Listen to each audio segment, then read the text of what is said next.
Assalamualaikum warahmatullahi wabarakatuh. Di sini kami akan menjelaskan tentang hal apa yang mungkin terjadi setelah COVID-19 berakhir. Namun sebelum ini, ada beberapa hal yang akan dijelaskan terlebih dahulu. 1. Tentang virus corona itu sendiri. 2. Dampak pandemi COVID-19 terhadap perekonomian Indonesia. 3. Kebijakan pemerintah terkait pandemi COVID-19. Dampak pasca pandemi COVID-19. Apa virus corona itu? Dan siapakah sebenarnya virus corona ini? Coronavirus ditemukan pada tahun 1960-an. Virus yang paling awal ditemukan adalah virus bronkitis infeksius pada ayam dan 2 virus dari rongga hidung manusia dengan flu biasa. Kelompok virus ini yang dapat menyebabkan penyakit pada burung dan mamalia termasuk manusia. Pada manusia, coronavirus menyebabkan infeksi saluran pernapasan yang umumnya ringan, seperti pilek. Meskipun beberapa bentuk penyakit seperti SARS, MERS, dan COVID-19 sifatnya lebih mematikan. Belum ada vaksin atau obat antivirus untuk mencegah atau mengobati infeksi coronavirus pada manusia. Nama coronavirus berasal dari bahasa Latin corona, yang artinya mahkota, yang mengacu pada tampilan partikel virus atau virion yang memiliki pinggiran yang mengingatkan pada mahkota atau korona matahari. Infeksi virus bisa disebut COVID-19. Pertama kali ditemukan di kota Wuhan, Cina pada akhir Desember 2019. Virus ini menular dengan sangat cepat dan telah menyebar ke hampir semua negara termasuk Indonesia, hanya dalam waktu beberapa bulan. Dan dari data terakhir pada tanggal 23 Mei 2020, diperoleh data bahwa tercatat 5.206.614 kasus terkonfirmasi dari waktu ke waktu dan 337.736 orang meninggal dari waktu ke waktu di dunia akibat virus corona. Menurut WHO, COVID-19 menular melalui tetesan kecil dari hidung atau mulut ketika seseorang yang terinfeksi virus bersin atau batuk. Dan menurut WHO juga, hingga kini belum ada penelitian yang menyatakan virus corona bisa menular melalui udara. Oleh karena itu, dilakukanlah social distancing dan lockdown di beberapa negara di dunia. Untuk di Indonesia sendiri sudah menerapkan karantina dan PSBB untuk menghambat penyebaran virus corona. Social distancing dilakukan dengan cara menghindari kerumunan dan minimal jarak 2 meter dari orang ke orang.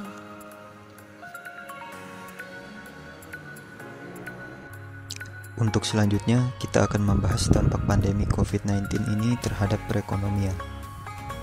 Dampak pandemik ini tidak hanya merugikan pada sisi kesehatan.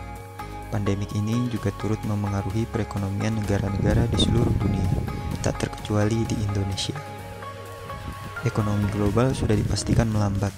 Beberapa contohnya yang memengaruhi dunia usaha adalah: pertama, sektor industri yang terkena dampaknya; kedua, imbas pada keuangan dunia; ketiga, meningkatnya daya beli produk lokal. Kita akan membahas satu persatu di slide berikutnya. Dampak pada sektor industri. Hal yang pertama terkena dampak yang cukup besar yaitu pada perusahaan-perusahaan manufaktur. Salah satunya bidang otomotif berada di bawah tekanan besar karena ketergantungan mereka pada rantai pasokan global sehingga menghambat proses produksi. Tentu hal ini mengakibatkan kerugian yang cukup besar bagi industri sebesar itu jika berlangsung sangat lama hingga berbulan-bulan. Lalu yang kedua ada pada industri garmen dan sejenisnya yang memberlakukan sistem pengurangan kepadatan karyawan dengan cara 2 pekan kerja dan 2 pekan libur guna mengurangi penyebaran virus corona. Tentu hal ini berdampak juga pada menurunnya produksi sehingga perusahaan bisa mengalami kerugian yang berujung PHK massal. Yang ketiga, ada pada sektor pariwisata dan penerbangan, di mana mengakibatkan sepi pengunjung dan penumpang dikarenakan adanya kebijakan social distancing. Retail-retail non-makanan pun sepi pengunjung. Jika hal ini terus berlanjut, maka dapat dipastikan para pelaku usaha banyak yang gulung tikar karena tidak dapat mempertahankan barang-barang dagangannya yang tak kunjung laku. Keempat, pada industri perfilman juga mengalami kerugian karena mereka akan mengurangi proses syuting. Industri media dan pers juga terhambat dalam mencari konten dan berita yang biasanya sangat mudah ditemukan di kehidupan sehari-hari tanpa pandemik ini. Kelima, berdampak pada sektor jasa yang mana akan terjadi sepinya orderan atau jasa yang menurun. Hal ini mungkin terdengar ringan dampaknya, tetapi dapat berakibat fatal jika perusahaan jasa tersebut tidak memiliki manajemen keuangan yang cukup baik untuk mempertahankan usaha jasanya.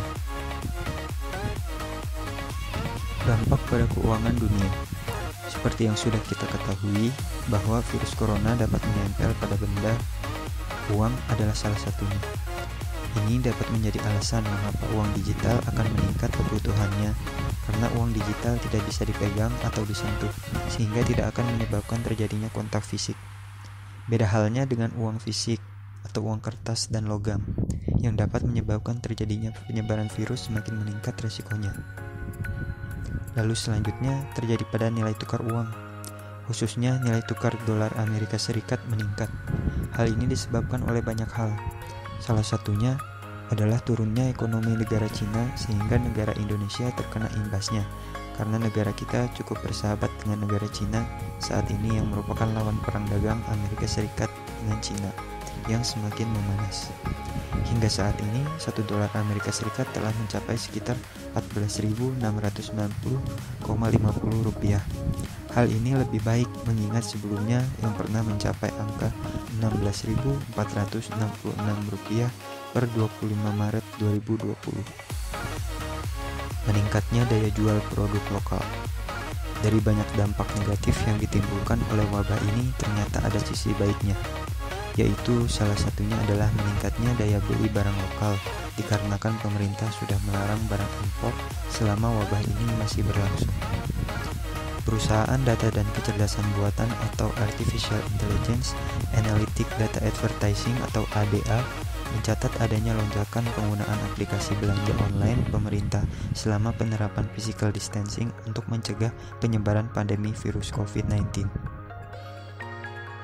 Dalam siaran pers, ADA mencatat penggunaan aplikasi belanja online melonjak hingga 300% ketika social distancing diterapkan demi menanggulangi penyebaran virus corona atau COVID-19. Managing Director ADA Indonesia, Kirill Mankovsky, mengatakan aplikasi belanja yang banyak digunakan adalah aplikasi yang menjual barang kebutuhan pokok. Selain itu, ADA juga mencatat lonjakan besar terjadi pada aplikasi yang menjual barang bekas. Penggunaan aplikasi untuk kedua jenis barang tersebut pada 21 hingga 23 Maret 2020 mengalami lonjakan terbesar, yakni lebih dari 400%. Menurutnya, ditutupnya mayoritas pusat perbelanjaan membuat belanja online menjadi pilihan utama dalam memenuhi kebutuhan selama pandemi ini. ADA mencatat, kunjungan ke pusat perbelanjaan anjlok akibat COVID-19. Penurunan banyak terjadi sekitar 15 Maret 2020, dengan rata-rata penurunan kunjungan di beberapa pusat perbelanjaan berkisar lebih dari 50% dibandingkan dengan awal 2020. Masyarakat Indonesia beralih ke cara-cara baru untuk dapat memenuhi kebutuhan dan keinginannya. Kenaikan penggunaan aplikasi belanja juga bisa membuka peluang bagi bisnis lain, seperti perbankan, finansial, dan servis keuangan lainnya. Apalagi beberapa platform belanja menganjurkan pembeli dan penjual melakukan transaksi secara non-tunai atau cashless. Tidak hanya aplikasi belanja, ADA juga mencatat adanya kenaikan penggunaan pada aplikasi produktif untuk bekerja di rumah atau work from home. Selama Maret 2020, terutama setelah imbauan social distancing diumumkan, penggunaan jenis aplikasi kerja naik hingga lebih dari 400%. Aplikasi untuk keperluan produktif yang paling banyak digunakan adalah screen recorder dan antivirus. Dengan adanya COVID-19 atau Coronavirus Disease 2019, tentunya membuat pemerintah harus mengambil sekian kebijakan. Banyak kebijakan yang sudah diatur oleh pemerintah. Di sini kami akan membahas beberapa poin yang akhirnya diambil oleh pemerintah dalam menanggulangi COVID-19. Entah itu dalam mencegah penyebarannya atau mencegah after effect-nya. Yang pertama, ada social distancing. Yang kedua, perihal pajak penghasilan yang ditanggung oleh pemerintah. Yang ketiga, kelonggaran membayar kredit. Yang keempat, adanya subsidi listrik. Yang kelima, adanya tentang belajar di rumah. Yang pertama kali akan kita bahas yaitu mengenai kebijakan social distancing atau pembatasan sosial. Merupakan serangkaian tindakan pengendalian infeksi yang dimaksudkan untuk menghentikan atau memperlambat penyebaran penyakit menular. Tujuan dari pembatasan sosial ini adalah untuk mengurangi kemungkinan kontak antara orang terinfeksi dan orang lain yang tidak terinfeksi, sehingga dapat meminimalkan penularan penyakit. Dalam mewujudkan social distancing, pemerintah pun turut menutup beberapa fasilitas umum, diantaranya yaitu sekolah dan perguruan tinggi, tempat kerja, transportasi umum, hingga pusat perbelanjaan. Selain social distancing, kita juga mengenal istilah physical distancing. Sebenarnya kedua istilah ini memiliki tujuan yang sama, yakni mencegah penyebaran virus corona. Jika diterjemahkan, social distancing berarti jarak sosial, sedangkan physical distancing merupakan jarak fisik. Seorang spesialis penyakit menular dan sekaligus profesor di Departemen Kesehatan, Keluarga, dan Komunitas University of Toronto, Dr. Jeff Kwong berpendapat, jika beberapa orang mungkin tidak mengerti apa yang dimaksud dengan social distancing, dan cenderung khawatir jika hal itu dapat menyebabkan isolasi sosial. Jadi, ia merasa bahwa akan lebih tepat untuk menggantinya dengan istilah jarak fisik. Karena hal ini benar-benar tentang terpisah secara fisik, sementara secara sosial kita tetap perlu terhubung tetapi hanya dengan cara virtual. Sementara itu, dalam konferensi pers tingkat menteri di Kanada, Wakil Perdana Menteri Kanada, Chrystia Freeland juga menegaskan bahwa menjaga jarak secara fisik berarti tetap berada di rumah, kecuali jika Anda harus pergi bekerja atau membeli bahan makanan. Hal ini pun diperkuat dengan penuturan dari Susan Sichea yang juga merupakan salah satu profesor di University of Toronto. Ia mengatakan bahwa mengubah istilah dari jarak sosial menjadi jarak fisik adalah upaya beberapa orang untuk menangkap dan mengomunikasikan semua ini dengan lebih jelas, sehingga akan lebih mudah dipahami oleh semua orang. Yang selanjutnya akan kita bahas adalah mengenai kebijakan pemerintah tentang pajak penghasilan yang ditanggung pemerintah. Menteri Keuangan Indonesia, Sri Mulyani, secara resmi memperluas insentif pajak kepada wajib pajak perorangan yang terdampak COVID-19. Melalui siaran resmi Direktorat Jenderal Pajak atau DJP Kementerian Keuangan, ia mengatakan insentif pajak penghasilan pasal 21 ditanggung pemerintah ini berlaku untuk karyawan yang bekerja di perusahaan yang bergerak di salah satu dari 1062 bidang industri tertentu, pada perusahaan yang mendapat fasilitas kemudahan impor tujuan ekspor atau KITE, dan pada perusahaan di kawasan berikat. Ketentuan mengenai insentif pajak penghasilan 21 ini tertuang dalam Peraturan Menteri Keuangan atau PMK nomor 44 tahun 2020. Kriteria pekerja yang bisa memperoleh pembebasan insentif PPh 21 ini disebutkan dalam pasal 2, yaitu mereka yang memiliki nomor pokok wajib pajak atau NPWP. Melalui insentif ini, pemerintah akan menanggung PPh dari pegawai dengan penghasilan bruto tetap dan teratur yang jumlahnya tidak lebih dari 200 juta rupiah dalam setahun, dan hanya berlaku sejak masa pajak saat pemberitahuan ini disampaikan, yakni pada 1 April 2020 sampai dengan masa pajak September 2020, sesuai dengan yang tertulis dalam pasal 3 ayat 3 Peraturan Menteri Keuangan 44 tahun 2020. Sementara itu, para pemberi kerja yang pegawainya mendapatkan pembebasan pajak ini diwajibkan untuk menyampaikan laporan bulanan realisasi PPh pasal 21 yang ditanggung pemerintah atau DTP. Selanjutnya, mengenai kebijakan subsidi listrik. Menteri Energi dan Sumber Daya Mineral atau ESDM, Arifin Tasrif, menyatakan untuk membantu masyarakat miskin dan rentan miskin akibat pandemi COVID-19, maka pemerintah telah membuat kebijakan untuk memberikan diskon tagihan listrik selama 3 bulan, tertanggal dari 1 April 2020 hingga Juni 2020. Subsidi ini bernilai sebesar 3,4 triliun di mana pelanggan 450 volt ampere mendapat diskon 100%, sedangkan pelanggan 900 volt ampere yang tidak mampu mendapat diskon 50%. Hal ini mengacu pada data terpadu kesejahteraan sosial atau DTKS. Sementara bagi pelanggan 1300 volt ampere dan 900 volt ampere yang tidak termasuk kriteria tidak mampu menurut DTKS, maka masih bisa mendapatkan subsidi listrik melalui program Like Up Indonesia. Pendaftaran subsidi ini sudah dibuka sejak 1 Mei lalu, dengan periode pendaftaran pada tanggal 1 sampai tanggal 7 setiap bulannya. Pendaftaran akan ditutup jika sudah memenuhi kuota, yakni sebanyak 20.000 orang. Bantuan subsidi senilai Rp100.000 per bulan tersebut diinisiasi oleh Yayasan Cinta Anak Bangsa atau YCAB dan Do It yang didukung oleh PLN di tengah masa pandemi corona ini. Dalam memilih penerima donasi, Like Up mengacu pada beberapa hal seperti prioritas urutan pelanggan penerima subsidi, segmentasi area terdampak COVID-19, pendapatan bulanan penerima donasi, hingga waktu pendaftaran subsidi. Kebijakan keempat yakni kelonggaran pembayaran kredit.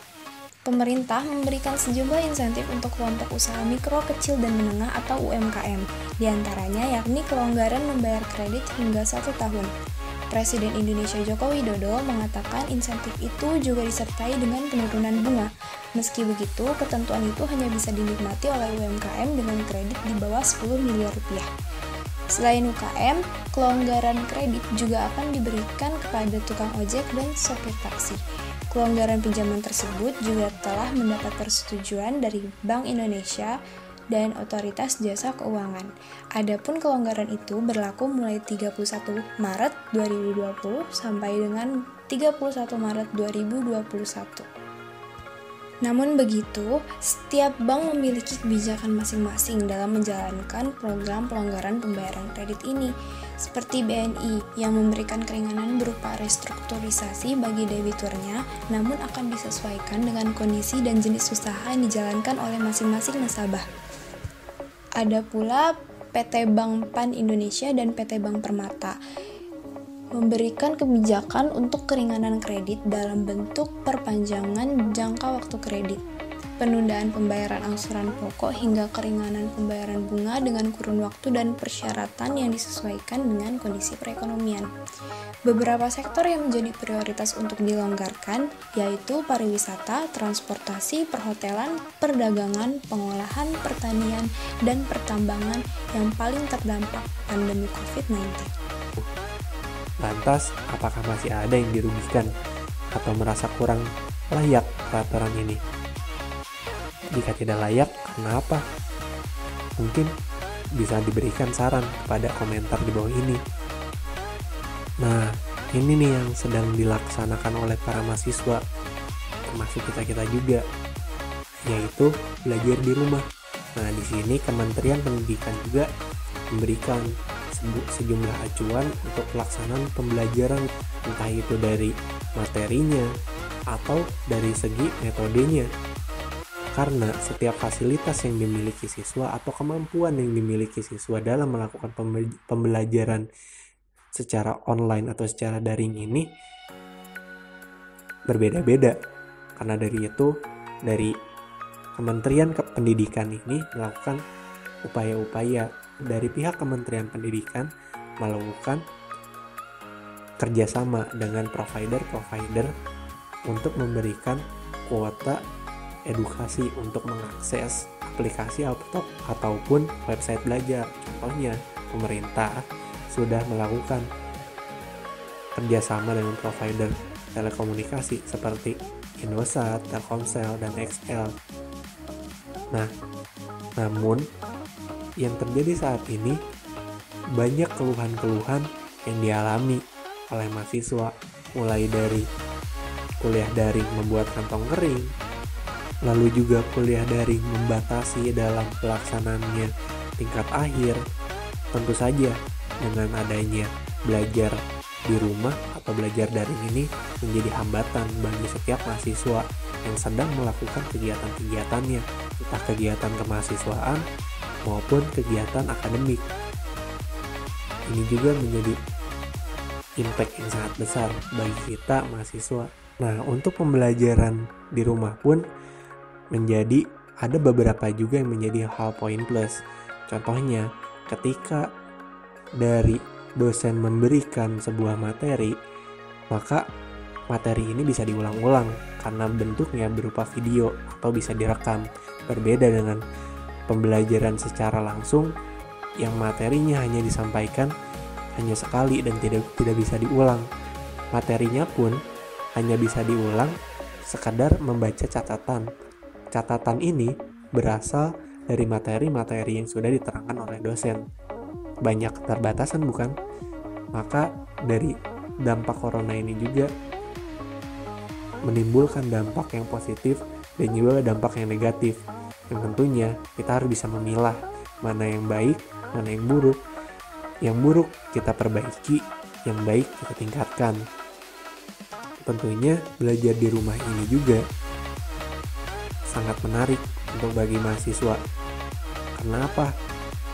Pembelajaran ini bisa dilakukan dimanapun dan kapanpun. Contohnya saja bisa di rumah, dan video pembelajarannya atau materi pembelajaran yang diberikan oleh dosen pun bisa direview kembali di malam hari, sore hari, siang hari, atau kapanpun.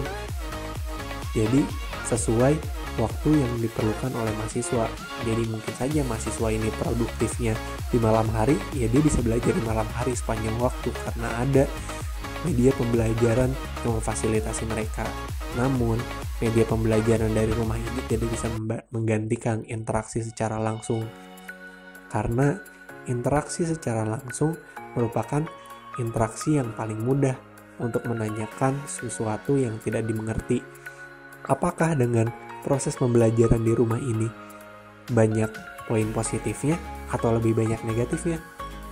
Yuk, mari kita berdiskusi di kolom komentar supaya kita bisa mengolah mana nih yang benar, mana juga yang salah, mana yang bisa ditingkatkan, mana juga yang bisa diperbaiki supaya kualitas pendidikan yang ada di kita bisa semakin meningkat walaupun adanya pandemi yang sekarang terjadi ini.